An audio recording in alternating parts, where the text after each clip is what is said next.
चलिए आज बात करते हैं एक ऐसी कहानी की, एक ऐसे सफर की जिसमें इम्तिहान भी है, सब्र भी है और आखिर में एक शानदार इनाम भी।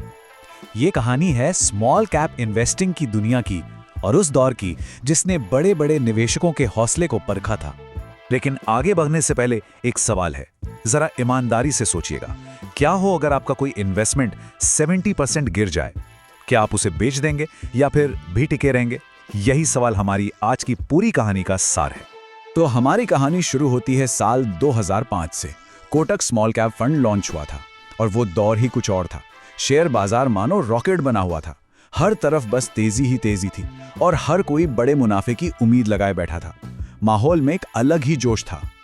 उन दिनों तो ऐसा लगता था कि बाजार में पैसा बनाना बच्चों का खेल है। खासकर साल 2006 और 2007, ये 2 साल तो निवेशकों के लिए किसी सपने जैसे थे। जिन लोगों ने भी इस फंड में शुरुआत में पैसा लगाया, उनका पैसा तो बस बढ़ता ही जा रहा था। लेकिन हर अच्छी कहानी में एक ट्विस्ट तो आता ही है और ये सुनहरा दौर हमेशा के लिए नहीं रहने वाला था। बाजार अब एक ऐसी अग्नि परीक्षा लेने वाला था जिसके लिए शायद कोई भी तैयार नहीं था। और फिर वो हुआ जिसका किसी को अंदाजा तक नहीं था। जनवरी 2008 और बाजार में गिरावट का जो तूफान शुरू हुआ, उसे आज हम सब ग्रेट फाइनेंशियल क्राइसिस के नाम से जानते हैं। ये गिरावट कितनी भयानक थी, इसका अंदाजा लगाइए। सिर्फ 2008 के अंदर, मतलब एक ही साल में स्मॉल कैप फंड्स की वैल्यू 70 से 80% तक गिर गई। जी हाँ, 70 से 80%। सोचकर भी डर लगता है। अब जरा उस इन्वेस्टर के बारे में सोचिए। 2005 में पैसा लगाया, 2007 तक पोर्टफोलियो को बस बढ़ते हुए देखा और फिर एक झटके में सब खत्म। सारा का सारा मुनाफा तो गया ही, जो असल पैसा लगाया था उसका भी आधा साफ हो गया। और मुश्किल यहीं खत्म नहीं हुई। ऐसा नहीं था कि बाजार अगले ही दिन वापस ऊपर आ गया।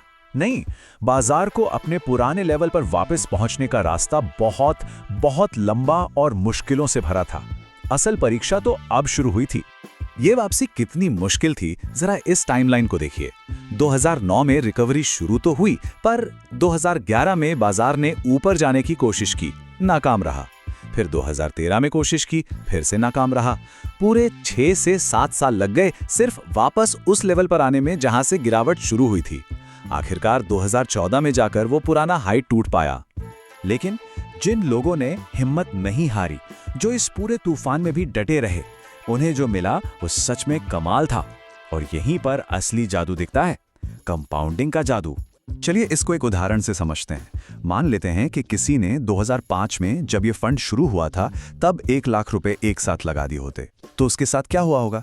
तो वो 1 लाख रुपए इतनी बड़ी गिरावट देखने के बाद भी आज बन गए हैं करीब करीब 22 लाख रुपए। ये हम रेगुलर प्लान की बात कर रहे हैं जिसमें सालाना लगभग 16% का रिटर्न मिला। यही तो ताकत है लंबे समय तक टिके रहने की। अच्छा, ये तो बात हुई लमसम यानी एक मुश्त निवेश की, पर उसका क्या जिसने SIP की, मतलब हर महीने थोड़ा थोड़ा पैसा लगाया? चलिए अब उस अनुशासित निवेशक की कहानी देखते हैं। सोचिए, सिर्फ 1000 रुपए महीना, कुल मिलाकर निवेश कितना हुआ? करीब 2.5 लाख रुपए। और आज उसकी वैल्यू 20 लाख रुपए से भी ज्यादा। कमाल है ना? एक छोटी सी अनुशासित आदत कितना बड़ा फर्क ला सकती है। तो इस पूरी कहानी से आज के निवेशक क्या सीख सकते हैं? ये जो कुछ भी हुआ, ये आज बाजार की उठापटक का सामना करने वालों के लिए एक बहुत बड़ा सबक है। देखिए, सबसे पहली बात तो ये कि बाजार में गिरावट आती है, बहुत बुरी आती है, पर वो हमेशा के लिए नहीं रहती। दूसरी बात, वापसी में टाइम लगता है, कई साल भी लग सकते हैं। लेकिन अगर अनुशासन और धैर्य है तो उसका इनाम जरूर मिलता है। और ये भी याद रखना जरूरी है कि ये जो 2008 वाला क्रैश था, वो आज के छोटे मोटे उतार चढ़ाव से कहीं ज्यादा बड़ा था। लेकिन रुकिए, एक बहुत ही जरूरी सबक बाकी है। एक ऐसी चीज जिसे ज्यादातर लोग नजरअंदाज कर देते हैं, और वो है कमीशन की छिपी हुई कीमत, यानी रेगुलर और डायरेक्ट प्लान का फर्क।